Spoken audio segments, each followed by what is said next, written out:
Killer, what's good, man? How you doing, man? You all right? Yeah, man. Today I almost cried thinking about you, man. Cam started crying, man. For real, how you doing these days, man? I see you every day. This morning, I literally see you every day. So just this morning, you about to... Cam going up against me is like Fredo going up against Michael Corleone. He's Cameo. Yo, just this morning you gonna cry for me? Yeah, man. Right, man. Yeah. I hear you, man. I'm good. You never told me about you and Big L and Dame being in the car. I was on my way to the hill, me, him, and Big L. And I made a left on Amsterdam into a checkpoint, and I didn't have a license. But at that time, they didn't really always lock you up, but they sometimes did. So I was like, yo, I think I can get out of this, but I'm just letting y'all know I got 3 bricks in the car, but I'll wear it. Wow, yeah, yo, I seen that. I didn't know me, Big L, and Dave was in the car together.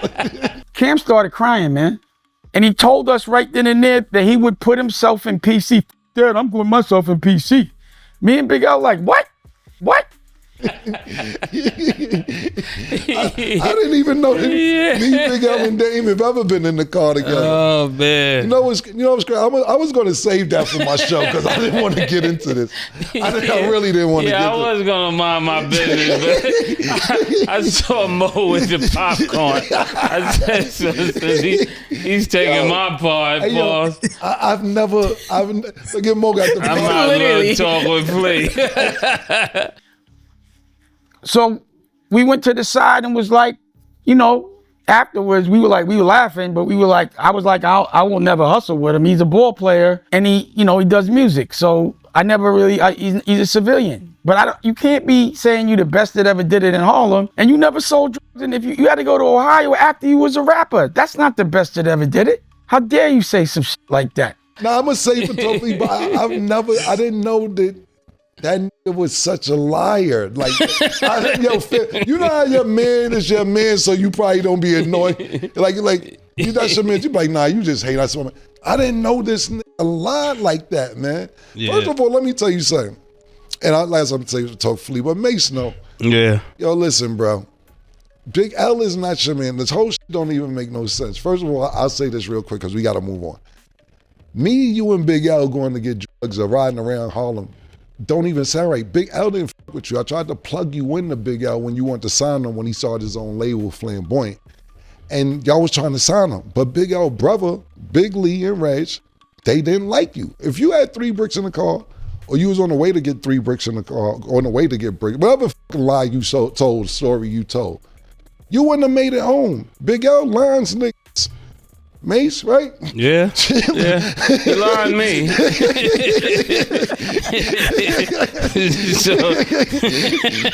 Big you L, got a point there. That's right. Yeah, you quick on your feet. Big L lines like barbers, my nigga. You wouldn't have made it home, my nigga. Stop that. Yo, it's really, you going out bad, bro. Stop lying, my nigga. Me, you, and Big L have never been nowhere to get no work or had no work or stopped in a checkpoint or nothing, my nigga. You going out bad, but I'll just don't talk with Flea Murder. But yeah, man, you might need to say a prayer for me. Yeah. Larry, what did you have to say about this? If y'all don't know, you keep bringing Larry's name up. He'd be like, yeah, I gave you Larry. I put you with Larry. Pause. Because your show, you're sitting next to Larry. I introduced you to Larry. Man, I got a lot, but a little. First of all, I'm the reason why he got sued. But what happened was Larry and I and Muddy Waters, the people that are suing me now, we all threw down on a movie and there was a disagreement of some sort. And this is the reason why I have all these lawsuits now. And I don't like the way Larry did his business and he hung up on me. Boom. Let's move on to A-Track. He told me I ain't supporting A-Track album. One day Dame like, yo, this nigga ain't A-Track, he's nice, da-da-da-da. I'm like, all right, cool. Dame got an ear, he know what's going on. Let's do it. A-Track come to my house. This probably 2013, 14. I got a studio in my house. He come to my house, this word to everything I love. I'm cooking, I'm doing songs. I'm cooking, I'm doing songs. I'm in the middle of shuffling. You can ask anybody who there. Rocky, Dame's wife, his assistant, they all still around. Ask him. I'm shuffling, doing songs. I cooked a full course meal and knocked out 7 songs in like an hour and a half. 7 songs and cooked everybody food, sandwiches, all that. That's me. That's how well-rounded I am. Dave can't deny. You ask him about it, he tell you.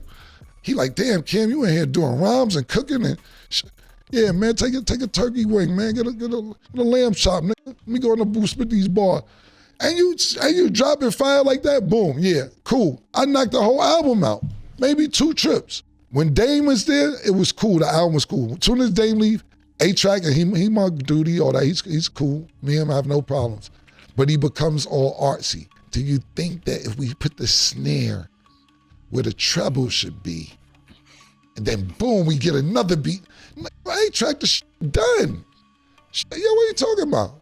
I put a marvelous masterpiece together while I was cooking. I think we should get this person on something. All right, bet, do what you want. I gave you the bars. 2 years passed. Like, yo, let's freshen up the album. All right, cool, go in the studio again. We go in the studio again in my crib. I knocked some more shit out for the nigga. He got some features on there and all right, cool.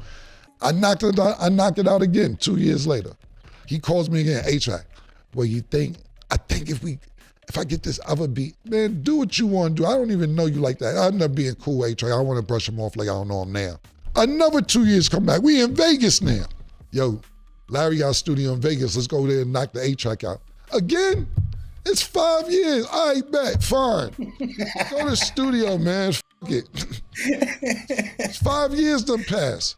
I knock it out again. Some more A-Track called me about 18 months later talking about, you want to do? No, I don't want to do nothing else, man. No. I knocked it out the first 48, but you want to keep doing shit over and over and over. Then when I hear the final, he calls me another 2 years. So now the album is like 9 years old. He calls me and says, yo, I think I got distribution. Man, I don't give a fuck about that album, man. The fuck you talking about we got distribution? Man, don't do whatever with that shit. It's a decade old. I don't give a fuck. I want you to hear it. Now he's sending me the album. He got my lyrics over beats that I didn't rhyme to. You know, I be trying to finesse their own beat to my lyrics and they sound nasty. I'm like, yo, man, shit ain't even on beat. People do that now on Instagram, be sending me my freestyles to their beats, and I be like, nah, I ain't retweeting that, reposting that. Shit trash. A-Track got my motherfucking lyrics with some fucking Caribbean beat that I never even fucking heard. Shit ain't even matching. I don't like the album because first of all, to me, the lyrics are outdated. Secondly, my lyrics are not going to the beat. It's not matching. And Dame talking about, yo, you gonna post it? No! So if you want to know why I didn't promote, those are the reasons. A decade-old album, because your man A-Track, he's my man too now, kept waiting and wanted to be too artistic and too creative. And you know who's pop right now? You know who's pop? Being artistic? Ooh. Salt Babe, this nigga doing all this. That's what A-Track did. You kept doing this. Got stale. Yeah, it got stale and I didn't want to be a part of it. So that's why I didn't promote A-Track album or Honor Up. I didn't like either one of the projects. Not saying I didn't like the people in it. Then he gets that Honor Up and it's a lie what he said. It was a lie. So I'm like, why is he lying? And then I'm like, he knows Mook is in there. Pause. In the movie, Smoke Dizza, my OG Daniel, Black, my whole crew. So you trying to diss my whole crew and make what they did whack, but everybody else says it's good. It was in the New York Times. Kanye gave the illest fucking premiere and everyone said it was, everyone has said that. Why would you say that? Promote it. I'm saving you by not promoting it. Shit was nasty. You my man. I ain't gonna let you go outside like that. All them other niggas who let you go outside like that, they ain't your man. To me, this has been one big setup. I will say that. I think this whole from the jump is a setup. Harlem niggas don't do the Pat Pat Club. When you see niggas from Harlem, just give them a pound. You down with the Pat Pat Club? We not in the Pat Pat Club. How you down with the Pat Pat Club? Letting niggas pat your pockets. Dame gets on the blog and says, yeah, and this nigga Cam let 50 Cent smack him on the ass. 50 patted him on his hips twice. He gave him a pat pat. So I'm like, yo, why he smacking Cam on his ass like that? Pause. Like, what? And said, and So now after that, he does another interview. And you letting 50 smack you on the hips? And y'all chilling? Something must be going on. A Harlem nigga never lets anybody smack him on the hips, on the ass. Not even in ball, be like, yo, stop, chill, don't smack me on my ass. I've never known Dame to be a liar, but the truth, and I'm like, bro. I think the narrative should be stop talking about Damon so much if you don't want to hear Damon talk. You come talking about me with an eye patch and no top teeth. I gotta take it easy. I don't. But do remember, I will have teeth next week. How? So I think it's good for him not to be. He probably can't afford to go to therapy right now. So this is probably good for him because he needs therapy. You know, Cam had Fendi call me yesterday, FaceTime, because he found out, he didn't know I'm the chairman of Revolt right now, but I think he knew I had a show coming and he wanted to be the executive producer. First of all, Fendi, no disrespect, but he don't have a mustache. So I said, Fendi, I don't trust niggas that don't have a mustache, especially dark-skinned niggas without a mustache. From Brooklyn. But also, Cam plays too. It's viral, shit is viral. Viral is not always a good thing. Just being viral for being a goofy, we'll just be laughing at you, nigga. Don't compare the word viral with cool. That's two totally different things. So as far as him being the chairman, I don't give a fuck. How do you feel right now? Is this the point of no return? And I'm not asking for right now, I'm asking for what you think about later. Nah, I'm at the point of no return. I'm at that point because this was totally unnecessary. For me, it was totally unnecessary. The way it went about, for me, it didn't have to be public. It didn't have to be all this. I hate repeating how this started. I didn't pick the phone up. All I did was not pick the phone up, and you keep going on the internet looking for internet sympathy. As I've always said, I don't trust dudes. In the Bible, the closest person to Jesus killed them. And it always happens that your best friend is the one that the person you giving the most to hates you the most for some reason. There's two things I'm sorry I did for Nate.